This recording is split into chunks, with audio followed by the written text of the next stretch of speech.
Happy Zombie Jesus Day. Or Happy Easter, I should say, actually. We visit me back in my vehicle yet again. This time is at a choice. I'm not actually driving anywhere. I am home. However, I like to have privacy a little bit. I'm kind of shy, I guess, when I do this. As weird as that sounds, that goes into that social anxiety thing. I mean, I'm by myself, yet I'm speaking to probably, I don't know, 15 people, 20 people, whatever. But anyways, welcome to episode 4. Tonight, not only are we going to focus on, well, I already focused on it being Easter, so happy Easter. Enjoy your chocolates and shit. I'm not really a religious guy at all. I'm not an atheist or anything like that, but I'm just not a big, organized religion guy or anything like that. So, I mean, to each his own. I don't discriminate against any religion whatsoever. I am against that aspect of it. I'm just not a religious guy myself. I haven't found what I'm looking for yet. I've honestly looked into Buddhism. I've looked at a few different things like that, but your standard organized religions are not for me. Having said that, let's move on. I want to give a little shout out to, we'll say, Lane Staley and Kurt Cobain. I don't want to say shout out, but I want to say rest in peace. I mean, these were, especially like with Kurt in Nirvana, I mean, literally that was one of the stepping stones into music as it sits now. I mean, you can say what you want about Nirvana or whatever, or about suicide or blah, blah, blah, blah, blah. There's a lot of people out there that are so against suicide that they fucking hate him. Fuck that. Appreciate it for the music, for the writing, the lyrics. Some people don't even understand them. He would write a line and then make fun of it with the next line. People don't get that, but that's what he did. That was his writing style. Everyone has their own writing style. I personally enjoyed his. However, when I started doing my music and whatnot, we're talking early 90s, I was 15. I was 15 years old. I'm 36 years old now. That's been a lot of years. So, on that note, I have had quite a few comments and questions towards everything I've got going on, and I fucking love it. Please keep them coming. There's not enough. Not enough. I want to be so busy with your comments and questions that I just can't keep up with them. I'm already there, but I love more because it shows you guys are paying attention and interested, and that is awesome because that keeps this going. I would like to keep this going and then some. Not just with regular bands, but I would get into local bands. Like, let's see, off the top of my head, one band in particular, I've got a couple guys I'm friends with on Facebook, Josh and Mike from the band After the Minor.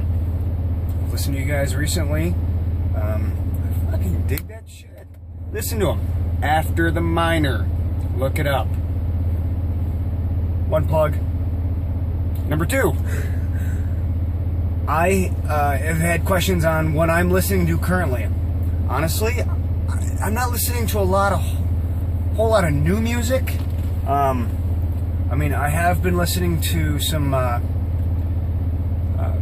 new Tremonti, the new Tremonti album. I've heard like 1 or 2 songs off that, and I'm really digging that. I've always loved Mark Tremonti anyways when he was playing with Creed. The early years before Scott Stapp become fucking loony. But, long story short on that, we'll get away from that. But Stone Sour, I still really dig the song Tired. I have an acoustic version of that I personally play that I think you guys might enjoy, and I'm hoping to hit the stage with soon. I am listening to, honestly, right now I've been listening to a lot of my old stuff. And the only reason I've been doing that is because I've been going through and getting shit ready to put online for new videos, like lyric videos or something, on YouTube for these old tracks that you guys have never heard that I think are probably worthy. I mean, you know, I'm my worst critic on music, as well as the rest of you can probably say the same. You guys are all probably your worst critics as well. And that's a good thing, I believe. I mean, because I feel like if you can sit there and think to yourself, wow, I dig this track of mine, everything I've done, you know, it sounds really good. And if you can positively and confidently put that out, this should be fucking amazing. I mean, like, everyone else should be rating that shit too. And if they're not, fuck them. So, again, having said that, we'll go on to the next thing. A lot of people have asked, what has influenced you? What made you start music? Well, this is a true story. When I was, I don't even know, very young, we're talking like 5 to 8, maybe, I'd say even younger than 8.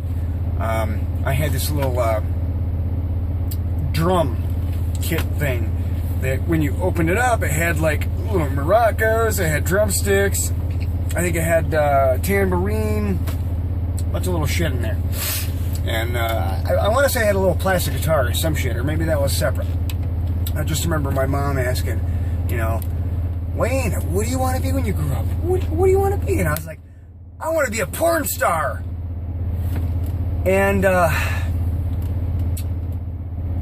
meant rock star. But apparently somewhere in the mix, I had gotten that mixed up. Maybe. I don't want to talk about my younger years because I am old. But, you know, I wanted to be a poor rock star. My grandpa, he was a blues, jazz, country, hick, amazing artist. Bluegrass. I really can't. I mean, for instance, Nirvana. They do the song "Where Did You Sleep Last Night," as done by Leadbelly. And my grandpa had done that song. And there was another song, something about blah blah, stuck my finger in a crawdad hole, we'll go fishing in that hole, something like that. I'm really going blank with that, but he was an amazing man. And when I was so young, he was always willing to sit there and help me and show me play with the mandolin and the banjo and the bass and 6-string regular guitar. And he was very musically influential to me. And you know, a lot of people know him as Boxcar Wiley or Wiley Brewer. That was my grandfather. He's passed away now. But he was my musical influence. And he, I feel, is with me on stage every time I'm there. I think I even asked for him. But I feel like that is my comfort when I'm there. And that helps. Also, questions on how I became the person I am now. It's a huge step. And I mean a huge step in comparison, because again, I've dealt with personal anxieties and I mean seriously, depression and suicidal thoughts, all the stuff that no one fucking talks about, ever. Should. You know, it really should. Bring awareness, because if you don't, what's going to happen? I mean, a lot of kids are like, I'm going to kill myself because this girl broke up with me. Fuck that, all right? You know what? You know, they do need the attention, but they need it in a different way. But the people you need to worry about are the ones that you don't hear that shit from, because you know why? Those are the ones that are going to do it. And I can honestly think of several, and I hate to say this, but several people I went to school with, high school with, that have committed suicide. Or have died even fucking recently over drugs, things like that. And you know why? Because of depression. Why Why else would anybody be sitting there doing drugs like they are? If they were fucking happy in their life, you'd be happy in your life. You're not going to sit there and do whatever it is that you've done to kill yourself, essentially. Whether you meant to or not, like Kurt and fucking Lane. Did those two honestly meant to sit there and kill themselves? I don't know this. And you don't know it either. And I hate to think about that, but I mean, that's shit you gotta think about. But I was a nerd in high school. I really was. I had a small circle of friends. And, you know, I fucking had dorky clothes and my hair, it was fucking like partied down on one side and spiky on the other at one point. People used to make fun of me, and I was always different like that. And I was quiet for the most part. You know, I was, of course, an obnoxious asshole with my friends in my circle, but that's just my comfort factor that those of you with the anxiety understand. But for the most part, I was really quiet, and it took many years of just realizing who I was and going through different things and alcoholism and just shit, you know, to find out me. But you know what really made me me? Was having children. You know, when you have your first kid and you just look into their eyes for the first time, it is unlike anything you could ever imagine.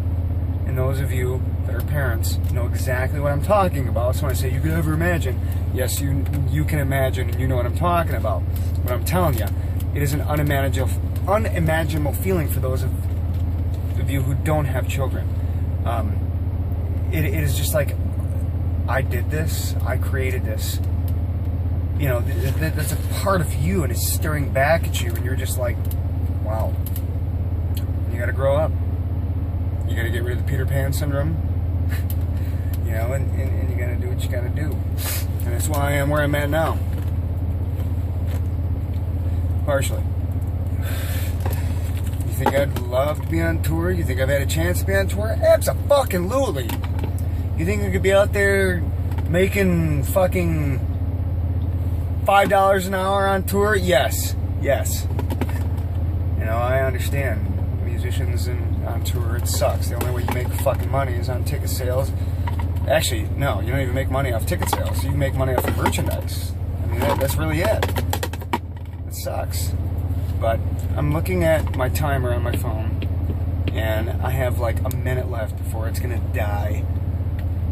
And I hate to cut it short, even though I've always said to you guys, hey, I'm gonna do a really short video for you so you don't have something long to try to watch or no one wants to watch or whatever. But I feel we hit some important parts tonight, and I want to change my phone around so I have more room to record this so we can actually do some good stuff. But feel me here, message me, comment on this, tell me what you want. Let's do this. Let's push this further. Let's raise awareness for all the bullshit. Episode 5, we are going to focus on Wes Scantlin, lead singer of Puddle of Mud. He's kind of a douchebag. If you haven't read the headlines or anything, do it. And on top of that, it's going to be with Dave Grohl. Quite the opposite. Dave Grohl, in my eyes, goddamn God. But he's an iconic figure. But anyways, you guys have a good Easter. You guys have a good night. And thank you again for watching.